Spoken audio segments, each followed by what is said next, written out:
Hi guys, welcome back to the channel. Manchester United are back in action this week. Up first we have Omonia away in the Europa League, so let's get into the preview. So, just looking at Omonia, so far they have played 2 matches in the Europa League and they have lost 2. I think it's pretty safe to say that Omonia are the weakest team in the group, and we go to Cyprus knowing that anything less than 3 points and a convincing display isn't really good enough. So, just having a look at Omonia's form. First of all, 2 losses in the Europa League against FC Sheriff and Real Sociedad. I think it is pretty safe to say these guys are the weakest team in the group and we should be winning convincingly. When we're having a look at the form of Omonia in the league, they have played 5, won 3, lost 2. So again, it's pretty indifferent form. They're really not the strongest team and we really should be beating these guys quite comfortable. So, how are Omonia likely to line up? So, predominantly they'll play in a 3-5-2 or a 5-3-2, depending on who they're coming up against, whether they're in possession, out of possession. So, yeah, so typically with these 3 at the back, 5 at the back formations, one thing that they do have is a strong centre, and maybe they lack a bit out wide.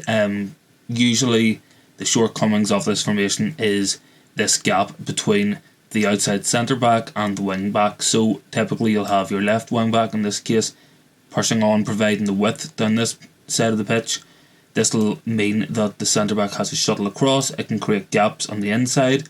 When in defence, you can have too much of a space between those two, and you can look to exploit this space as well. But for Omonia, it's quite interesting because they concede a lot of chances through the centre, which is what you'd imagine a formation with 3 centre backs and a 6 would be fairly adept at repelling. And this is definitely something we can exploit. You know, we're expecting to see the likes of Bruno Fernandes, Cristiano Ronaldo playing this match. There will be opportunities through the middle for them, which is, it's good for us because I don't think in terms of our output from wide areas we have been good enough this season. We haven't seen much good crosses going into the box. We haven't seen a lot of cutbacks either. So a team that is weak through the middle is something that we can definitely take advantage of, and it's definitely something that we should be looking to take advantage of in this match. So when it comes to Omonia going forward, their danger man, the man that we do have to watch out for, is this guy, Bruno Felipe. He's very direct, he's got a low centre of gravity, he can go left, he can go right. He could be a thorn down our right hand side. We've seen against City that our right hand side can be exposed, that there are weaknesses down that side, and it could be something that we have to watch out for. Bruno Felipe has 5 goals in 10 matches so far this season for Omonia, so that certainly puts him as their top goal scorer. He will be the danger man this match, and if we can stop him, we more than likely stop them from scoring goals and creating many meaningful opportunities throughout the game. So when we're looking at what Manchester United are going to try to achieve in this match, how we're going to approach it, I think it's very important that we look at what Ten Hag has said in his press conference today. We've had a couple of clues, a couple of hints from Ten Hag as to what his approach is going to be. So if we just look at that now. So Ten Hag has confirmed in the press conference today that we will be without Harry Maguire, Raphael Varane, Aaron Wan-Bissaka and Donny van de Beek for this game week. So Raphael Varane seems to have a short-term injury, Maguire slightly longer, so they won't be playing certainly this match. I wouldn't expect either of them against Everton, but we could see them for the reverse match against Omonia next week and the Premier League fixtures after that.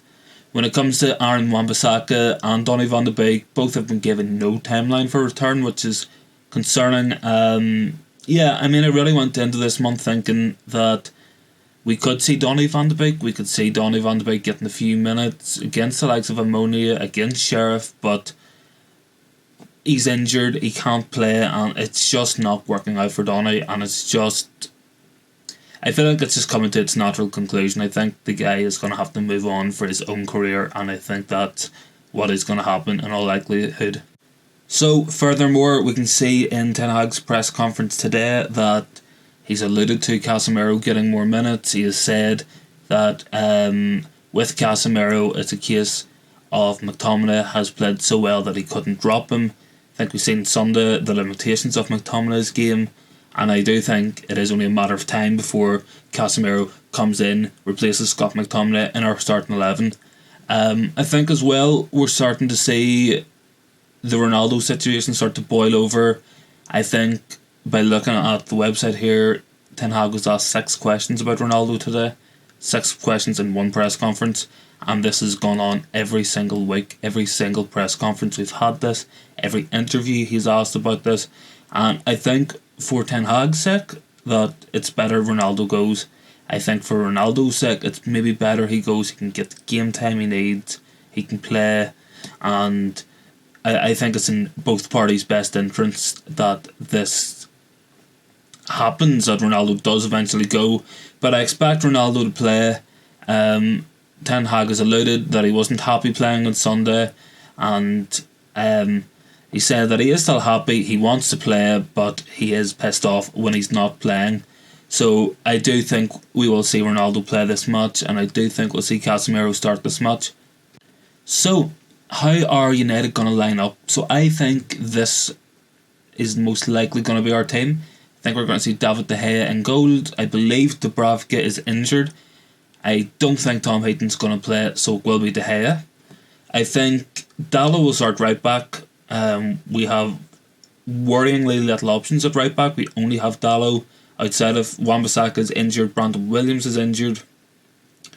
And at centre back, it's much the same story. We have Harry Maguire out, we have Rafael Varane out, so it'll be Martinez and Victor Lindelof who will start at centre back.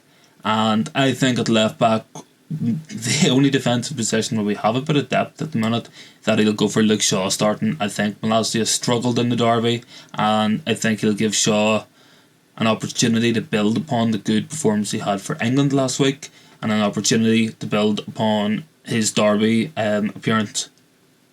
So I think in all likelihood we're going to see Casemiro play, and it's a question of who plays with him in the pivot. I personally would go for Fred. I think we can give Eriksen a rest. I think he deserves a rest, and he'll perform better with a rest. You know, the match on Sunday is a bigger match. We need to get back on track in the Premier League, and I think having Christian Eriksen rested and fully fit, ready to go into that Everton match, I think that's more beneficial to our team and more necessary for our team than playing Christian Eriksen against Omonia and Everton. So I think ahead of them we're likely to see Jadon Sancho start on the left. His form hasn't been outstanding this season. He's had his moments, but I think that Ten Hag will play him. I think he'll play, and hopefully he'll be able to build a bit of confidence, put a good performance together, maybe get another goal, help link up the play a bit, and I think that he could really benefit from having a good performance against what, in all due respect, is a far, far weaker team. Yeah, just like I said, Bruno through the middle, lack of options. It could have been Donny van de Beek if he was fit, but he's just not fit. He's not available, so it will be Bruno Fernandes. I think off the right we're going to see Antony. We could maybe see Elanga if he wanted to give Antony a rest, but I think he'll want Antony to start the match and build upon his goal at the weekend. And finally, I think we'll see Cristiano Ronaldo start through the middle. We could go Martial. If we do, it could be picking more based on form. Certainly, Martial has done well when he has played this season. His problem, as always, has been injuries. But 3 goal contributions in 45 minutes of football, it's nothing to be sniffed at. If he wants to play Ronaldo, you know, I would understand it. It would maybe placate the press at least for a couple of days, but I think if Martial does play, it's a good opportunity for him to build up some fitness and start to get really match fit where he is able to play a full 90s. But I would expect Martial to be rested for the weekend, and I think Cristiano Ronaldo will start through the middle. So how can we hurt Omonia? As we have alluded to earlier, Omonia are weak through the middle. They concede chances through the middle, despite the fact that they do have a back five, a number 6 and 2 8s that you typically play. I think certainly Ronaldo will go up against their back three. I think he'll be able to exploit the spaces between the centre backs and look for the spaces, particularly off this side between the fullback and the centre back. Just allowing him to cut on to his stronger right foot. It's something we've seen Ronaldo do his whole career, and if he gets a chance, I'm sure he'll punish Omonia for it. I think we'll see Jadon Sancho person up, and we'll see Anthony person up. We're likely to see Dalot and Luke Shaw as well, providing the width. This is going to be a good opportunity for them. They'll be able to probably have plenty of possession, plenty of passes. They can link up with their inside forwards. They can link up with the midfield, who I'm sure will push up. We'll see the centre backs push up, just like this. And yeah, I mean, I wouldn't expect Omonia to press us. I don't think that's going to be their game plan. I think they'll look to sit back, not give things away, try to hit us on the break through Bruno Felipe and see what they can do. But I think if we manage to push Fred a little bit further up, we'll have Casemiro covering the middle, and our shape will probably look a lot like a back three in possession. This is something we typically see with Casemiro playing. Whenever he drops deep, it allows the fullbacks to push further on and allows Luke Shaw and will allow Dalot to invert and link up with the likes of Fred, link up with the likes of Bruno, Ronaldo dropping in, and I think that this will be just a pattern of play that we're likely to see throughout the game. So yeah, after our defeat to Real Sociedad, every Europa League game has become a little bit more important. We do have to take it a little bit more seriously. We want to avoid having to play extra games and extra knockout rounds just to get into the preliminary knockout rounds. We want to avoid that, keep the game time to a minimum, because we are going to be playing 3 matches a week pretty much all season, especially with matches being delayed, the Winter World Cup.